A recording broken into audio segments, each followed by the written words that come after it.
Olá, é com muita alegria que eu começo essa nova série aqui no canal do Instituto Raiz. O Instituto Raiz, para quem não conhece, é um instituto de psicologia, clínica e escola que acontece aqui em Araraquara. E o nosso canal, para quem quiser se inscrever, temos vídeos com aulas abertas, onde trazemos o raciocínio haitiano, trazemos raciocínios da psicologia, onde colocamos raciocínios do nosso cotidiano. Enfim, há diversas aulas aqui disponíveis e hoje a gente inicia essa nova série onde eu vou falar sobre cinema. É uma arte que nos ajuda tanto a pensar, nos ajuda tanto também a refletir sobre nossas vidas, vendo essas narrativas que em alguns momentos nos complementam, em alguns momentos nos trazem narrativas muito diferentes das nossas, em outros momentos nos servem como um espelho que ajudam a gente a visitar certas questões. E eu acho que é uma forma um tipo de arte onde o inconsciente está muito ali à mostra, assim, dependendo da montagem, dependendo de como o diretor trabalha, dependendo de como o roteirista trabalha, é muito gostoso de assistir. E hoje eu vou falar sobre a série Adolescência. A série é dividida em 4 capítulos. Ah, como eu falei que vai ter spoiler, então eu já posso dizer, assim, a série é sobre um garoto de 13 anos que comete um crime e ele comete um assassinato, né? E a série é dividida em 4 capítulos onde há uma narrativa linear, assim, nos capítulos. É um plano sequência. Plano sequência é quando a gente começa a gravar e não para mais e a câmera sai acompanhando durante 1 hora, assim, locais específicos. No primeiro capítulo a gente vê a ação da polícia, a gente vê a lei chegando, a gente vê como que a lei chega de uma forma forte e quebrando portas e arrombando e entrando, invadindo a casa de uma família. E é muito legal no sentido narrativo da coisa também, porque mostra a fragilidade do garoto, mostra a surpresa da família, mostra todo mundo não entendendo aquele contexto, a gente, nós enquanto espectadores daquela cena, a gente entra junto e fica nesse conflito junto de ver a casa sendo invadida e esse susto de todos, né? E essa fragilidade que mostra do garoto é muito importante porque é uma fase em que ele está justamente saindo, né? Assim, é uma transição onde ele está se reconhecendo, já passando para um novo corpo, uma nova forma de pensar, uma nova forma de estar na sociedade, uma nova forma de estar com os amigos, uma nova forma de estar com as garotas. Esse período é um pouco confuso, porque em alguns momentos ou nós somos tratados como crianças, ou nós somos tratados como adultos, e como que fica essa transição, essa passagem, né, desse lugar. E ali começa com essa quebra de porta e os policiais entrando já sabendo que ele é o criminoso. Eles já tinham algumas provas, já viam isso com eles, e eles levam esse garoto para a delegacia. O garoto ele se mija, quer dizer, ele mostra toda uma fragilidade do garoto que é terrível, né? E já na primeira cena, no primeiro episódio, na última cena, já mostra que ele cometeu o crime, mas da forma que a gente foi apresentado a ele, a forma que a gente é apresentado de como o pai está com ele, de como o pai vai acompanhando ele na delegacia, de como que o menino está se comportando, a gente torce o tempo todo, a gente torce até o último capítulo, até o 4º episódio, no final, assim, falou, não, deve ter alguma coisa, ele não deve ter feito isso, né? Deve ter alguma coisa errada, ele vai se provar inocente, né? Justamente porque há camadas, assim, muito separadas entre essa fragilidade e uma descompensação que vem suprir com uma agressividade, tentando tampar um buraco de uma força que ele ainda não conseguiu, de tentar criar uma estrutura que ele ainda não conseguiu criar, né? Que surge através dessa agressividade. O segundo capítulo traz essa questão da escola, do lugar de ensino, da instituição de ensino, o como ela é difícil e bagunçada, como que é difícil para um professor olhar individualidades dos alunos, como é difícil para os alunos olharem as suas próprias individualidades, sendo que eles ainda precisam de um adulto para poder ter uma leitura, uma tradução de muitas coisas na vida, e mostram ali garotos sendo influenciados, enfim. Você vê a forma como eles reagem quando o policial chega, você vê a forma como eles reagem à atitude de outros adolescentes, à fala de outros adolescentes, ou quando uma garota agride um dos meninos, né, e como tudo vira piada, e como que é tudo visto através de uma dualidade em que eu preciso atacar o outro para poder eu me sobressair, eu preciso apontar o erro do outro, eu preciso criar uma força destruindo o outro, né? E nesse contexto escolar, nesse contexto, que é claro que não é só isso, né? Eu estou trazendo porque a série ela traz um aspecto pesado, então esse é um ponto que acaba se destacando. Não é só isso que acontece numa escola, é lógico, mas há uma necessidade de uma sobrevivência nessa fase da vida, assim, de você sair da melhor forma, da forma mais saudável possível, né? E a maneira como a câmera vai acompanhando o tempo todo, por ser um plano sequência, ela nos coloca junto, como se a gente fosse acompanhando a um ou a outro personagem, dependendo de como a narrativa acontece.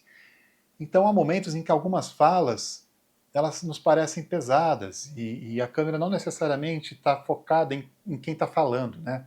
A câmera ela acaba indo para é, mostrando uma outra pessoa quem está ouvindo, ou ela afasta um pouco. Há momentos que parece que ela também traz a nossa curiosidade e ela chega perto demais de alguma pessoa, de algum dos personagens, né? O terceiro capítulo, que é com a psicóloga, é um capítulo muito denso, muito porque há uma intimidade de diálogo da psicóloga com ele, uma intimidade que eu digo assim, a situação proposta do atendimento dela com ele acaba revelando certas coisas que a gente ainda não havia visto no primeiro capítulo. E ela tem que entrar num lugar onde ali estão muitos homens, né? Ela já entra, tem um posicionamento seu de uma forma cuidadosa, mas ela também sabe impor em muitos momentos uma força, mas que ah, esse garoto desafia, essa força que ela tenta colocar, essa presença que ela tenta colocar, essa coluna que ela tenta colocar com ele, esse garoto desafia. E ele mostra a sua agressividade ali, ele mostra essa, essa força que vem através de uma destrutividade, uma força que vem sem uma estrutura. Né? Não é uma força de quem tem o que falar, de quem tem uma história, de quem tem como ouvir alguém, de quem tem a capacidade de estar junto num relacionamento. Uma pela própria imaturidade, outra por como ele foi montando isso através de suas influências também. É claro que eu estou fazendo assim uma análise um pouco rasa, porque o que nos é apresentado também são alguns desses elementos, né? Então, dentro do que a gente pode ler de cada cena, mas é interessante que, volto a falar, né? Por ser um plano sequência o tempo todo, esse atendimento dela com ele, que ali também deveria ser um plano sequência, onde ela fica com ele o tempo todo, para ela tem um corte. Pode não ter um corte para nós que estamos assistindo e vamos até ela, mas há um corte dela sair com ele, dela sair da sala com ele, e ela vai até a sala de monitoramento e observa o garoto de longe, porque a hora que ela vem com essa, que o garoto vem com essa força, a hora que ele vem com essa destrutividade, até querendo fazer um teste com ela, sabe? E ela vê como que ele consegue mudar, né? Essa, esses dois lados dele. Isso assusta e é perceptível assim o medo dela. Ela precisa desse corte, ela precisa ver através de uma outra tela, ela precisa ver a partir de uma outra perspectiva, ela precisa ver de um distanciamento, ela precisou criar um espaço para rever esse menino e depois voltar lá e voltar com uma nova atitude, voltar com uma outra presença, ou pelo menos uma tentativa de, né, voltar dessa forma. Então, perceba que a própria linguagem que o diretor, que o roteirista usou, de ser plano sequência, o quanto ela é importante na narrativa, na linguagem, o quanto que ela é importante no nosso dia a dia, o quanto que nós damos continuidade para algumas coisas, o quanto nós damos descontinuidade a algumas coisas. Quer dizer, nesse caso, ela deu um corte ali para poder sair e depois voltar e dar uma retomada, né? A própria linguagem do cinema muitas vezes faz isso, né? E é isso que chama muita atenção na série. Algo que também traz de uma forma muito rica no quarto capítulo, que é onde o o quarto capítulo é a primeira vez que mostra a alegria, né? Mostra uma alegria de uma família. Primeiro porque é aniversário do pai. Segundo que eles começam a trazer uma memória de várias coisas. Mostra o amor dele pela esposa e dela por ele. Quer dizer, é um casal que tem um vínculo, que tem uma amorosidade, né? Não é um casal distante, não é um casal frio. Mesmo nessa situação que eles estão passando, né? Mesmo com tudo isso, é, há tristezas de pano de fundo, há preocupações, mas há momentos de alegria que são destacados nesse quarto capítulo. E, e aí ele é interrompido quando ele percebe que a van dele foi pichada. E aí tem uma cena muito legal, estou chamando de cena, apesar de ser plano sequência, mas há uma mudança de clima nas coisas, né? Porque aí eles entram na van e ele não quer quebrar os momentos que ele está planejando de alegria, como ir ao cinema, planejar as coisas. Ele quer ter ali uma sustentação de algo alegre ainda. Ele não quer que as coisas se sustentem apenas na tristeza. Ele tenta criar uma balança ali. E quando eles vão para a van, a câmera vai acompanhando de fora. Algo que me chamou a atenção, tecnicamente, já pensando como que eles fizeram para não ter reflexo, o que eles faziam para pegar o som, para poder pegar todo o caminho que ele fez, porque é um caminho longo que ele faz, então tecnicamente já tem isso, mas também a própria linguagem da câmera está de fora, ela mostra os três no enquadramento, e os três são vistos juntos, sendo acompanhados num trajeto, por fora, né, com um vidro entre nós, entre a gente e os personagens. E ali eles estão muito alegres, lembrando de quando eles se conheceram, dando risada, buscando um certo humor, buscando esse amor que os uniu, buscando esse início de relação dos dois. Quer dizer, eles vão para um resgate antes de pensar ter filhos. Eles vão para um resgate deles como casal, deles como vínculo afetivo mesmo, né? E a filha ali junto, ainda dá uma brincada de se sentir incomodada, né? Fica uma situação um pouco incômoda de ouvir esse namoro dos pais. Enfim, essa cena é legal, porque depois que eles vão até o mercado, porque ele quer comprar uma tinta e tal para a van, a volta, a câmera muda. A câmera ela não acompanha o caminho de volta até a casa por fora, como ela fez. Ela entra dentro da van como se a gente sentasse junto com eles. Então, se na ida a gente estava vendo por um aspecto de fora, como é que eles tentavam criar essa alegria, traziam essas memórias e tal, na volta a gente entra junto e ficamos mais próximos dele.